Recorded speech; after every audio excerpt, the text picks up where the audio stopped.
قدرمنو درنو دوستانو د یو ډیر افسوسناک خبر نه تاسو خبروم چې دا واقعیا په لاهور کې مخې ته راغلی ده چې یو درې کسانو په شریکه باندې یو جینۍ رانیولې ده او ورسره بدکاري کړې ده. ویډیو یې ترې هم جوړه کړې، دغه ویډیو یې ځان سره ساتلې.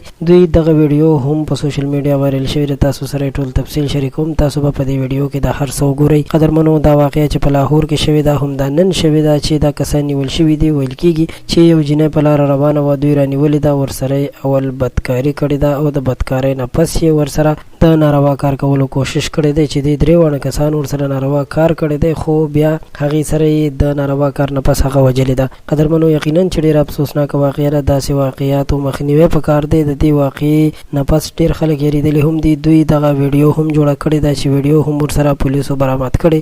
یقینا چې ډېره دردونکې واقعه ده. دا درې وړه کسان ملګري وو او په ملګرتیا کې دوی داسې کار کړی چې یو جینۍ رانیولې ده. نو درنو دوستانو، نن سبا حالات دومره سخت شوي دي، دومره مشکل شوي دي چې هېڅوک د کوره بهر هم نشي وتلی. ډېر افسوسناک حالت دی، ډېر افسوسناکه واقعه مخې ته راغلې ده. د داسې کارونو په خلاف سخت اکشن اخیستل پکار دي. ستاسو هم مننه چې ویډیو مو راسره تر اخره وکتله. خوشحاله اوسئ.